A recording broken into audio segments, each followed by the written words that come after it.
सूत जी बोले, हे तपोधन, आप लोगों ने जो प्रश्न किया है वही प्रश्न नारद ने नारायण से किया था।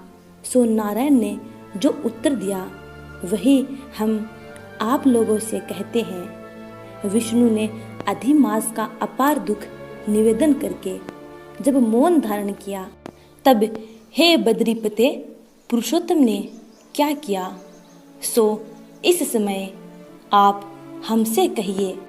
हे वत्स, गोलोकनाथ श्री कृष्ण ने विष्णु के प्रति जो कहा वह अत्यंत गुप्त है, परंतु भक्त, आस्तिक, सेवक, दंभ रहित अधिकारी पुरुष को कहना चाहिए। अतः मैं सब कहता हूँ, सुनो। यह आख्यान सत्कीर्ति, पुण्य, यश, सुपुत्र का दाता, राजा को वश में करने वाला है और दरिद्रता को नाश करने वाला एवं बड़े पुण्यों से सुनने को मिलता है। जिस प्रकार इसको सुने उसी प्रकार अनन्य भक्ति से सुने हुए कर्मों को करना भी चाहिए। श्री पुरुषोत्तम बोले, हे विष्णु, आपने बड़ा अच्छा किया जो मल मास को लेकर यहाँ आए। इससे आप लोक में कीर्ति पावेंगे। आपने जिसका उद्धार स्वीकार किया उसको हमने ही स्वीकार किया, ऐसा समझे। अतः इसको हम अपने समान सर्वोपरि करेंगे। गुणों से, कीर्ति के अनुभाव से, षडेश्वरीय से, पराक्रम से, भक्तों को वर देने से और भी जो मेरे में गुण हैं उनसे मैं पुरुषोत्तम जैसे लोक में प्रसिद्ध हूँ। वैसे ही यह मलमास भी लोकों में पुरुषोत्तम करके प्रसिद्ध होगा। मेरे में जितने गुण हैं वे सब आज से मैंने इसे दे दिए। पुरुषोत्तम जो मेरा नाम लोक तथा वेद में प्रसिद्ध है, वह भी आपकी प्रसन्नता का अर्थ आज मैंने इसे दे दिया। हे मधुसूदन, आज से मैं इस अधिमास का स्वामी भी हुआ। इसके पुरुषोत्तम इस नाम से सब जगत पवित्र होगा। मेरी समानता पाकर यह अधिमास सब मासों का राजा होगा। यह अधिमास जगत पूज्य एवं जगत से वंदना करवाने के योग्य होगा। इसकी पूजा और व्रत जो करेंगे उनके दुख और दारिद्र्य का नाश होगा। चैत्र आदि सब मास सकाम है। इसको हमने निष्काम किया है।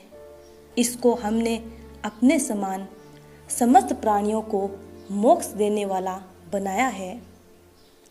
जो प्राणी सकाम एवं अथवा निष्काम होकर अधिमास का पूजन करेगा, वह अपने सब कर्मों को भस्म कर निश्चय ही मुझको प्राप्त होगा।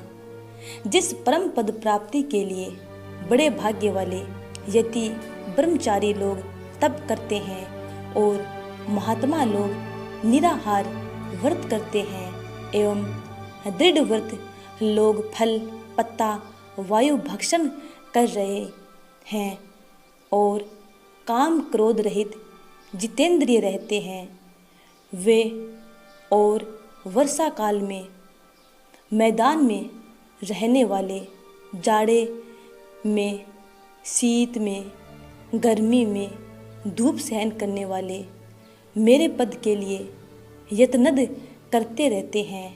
हे गरुड़ ध्वज, तब भी वे मेरे अव्यय परम पद को प्राप्त नहीं कर पाते हैं, परंतु पुरुषोत्तम के भक्त एक मास के ही व्रत से बिना परिश्रम, जरा मृत्यु रहित उस परम पद को पाते हैं। यह अधिमास व्रत संपूर्ण साधनों में श्रेष्ठ साधन है और समस्त कामनाओं के फल की सिद्धि को देने वाला है। अतः इस पुरुषोत्तम मास का व्रत सबको करना चाहिए। हल से खेत में बोए हुए बीज जैसे करोड़ों गुना बढ़ते हैं, वैसे मेरे पुरुषोत्तम मास में किया हुआ पुण्य करोड़ों गुना अधिक होता है। कोई चातुर्य मास आदि यज्ञ करने में स्वर्ग में जाते हैं, वह भी भोगों को भोग कर पृथ्वी पर आते हैं। परंतु जो पुरुष आदर से विधि पूर्वक अधिमास का व्रत करता है, वह अपने समस्त कुल का उद्धार कर मेरे में मिल जाता है। इसमें कोई भी संशय नहीं है।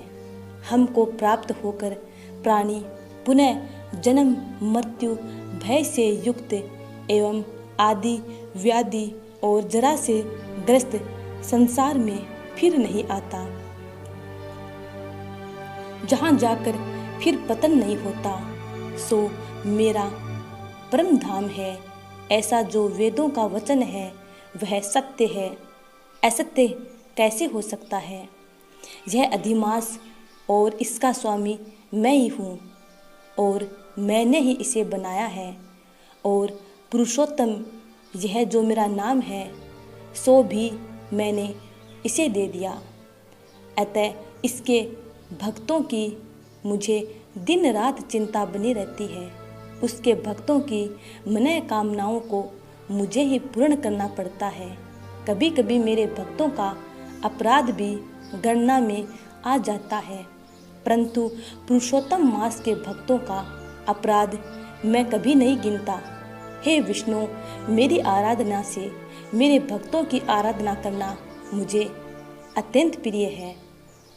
मेरे भक्तों की कामना पूर्ण करने में मुझे कभी देरी भी नहीं होती है, किंतु मेरे मास के जो भक्त हैं उनकी कामना पूर्ण करने में मुझे कभी भी विलंब नहीं होता है। मेरे मास के जो भक्त हैं वे मेरे अत्यंत प्रिय हैं। जो मनुष्य इस मास में जप दान नहीं करते वे महामूर्ख हैं, और जो पुण्य कर्म रहित प्राणी स्नान भी नहीं करते एवं देवता तीर्थ द्विजों से द्वेष करते हैं, वे दुष्ट अभागी और दूसरों के भाग्य से जीवन चलाने वाले होते हैं। जिस प्रकार खरगोश के सींग कदापि नहीं होते, वैसे ही अधिमास में स्नान आदि न करने वालों को सौपन में भी सुख प्राप्त नहीं होता। जो मूर्ख मेरे प्रियतम मलमास का निरादर करते हैं और मलमास में धर्माचरण नहीं करते, वे सर्वदा नरकगामी होते हैं। प्रति तीसरे वर्ष पुरुषोत्तम मास प्राप्त होने पर जो प्राणी धर्म नहीं करते वे कुंभिपाक नरक में गिरते हैं और इस लोक में दुख रूप अग्नि में बैठे स्त्री पुत्र पौत्र आदि से उत्पन्न बड़े भारी दुखों को भोगते हैं। जिन प्राणियों को यह मेरा पुण्यतम पुरुषोत्तम मास अज्ञान से व्यतीत हो जाए, वे प्राणी कैसे सुखों को भोग सकते हैं। जो भाग्यशालिनी स्त्रियां सौभाग्य और पुत्र सुख चाहने की इच्छा से अधिमास में स्नान दान पूजन आदि करती हैं, उन्हें सौभाग्य संपूर्ण संपत्ति और पुत्र आदि यह अधिमास देता है। जिनका यह मेरे नाम वाला पुरुषोत्तम मास दान आदि से रहित बीत जाता है, उनके अनुकूल मैं नहीं रहता और न उन्हें पति सुख प्राप्त होता है।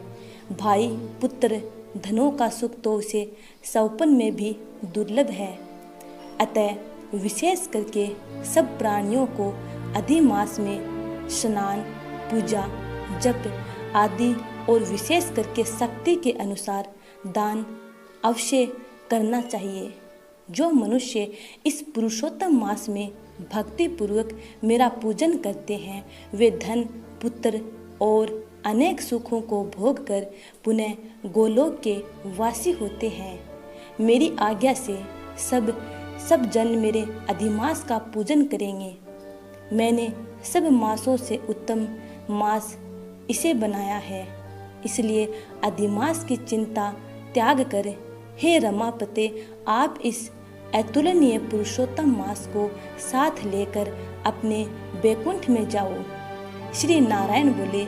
इस प्रकार भगवान श्री कृष्ण के मुख से रसिक वचन श्रवण कर विष्णु अत्यंत प्रसन्नतापूर्वक इस मल मास को अपने साथ लेकर नूतन जलधर के समान श्याम भगवान श्री कृष्ण को प्रणाम कर गरुड़ पर सवार होकर शीघ्र ही बैकुंठ के लिए चल दिए।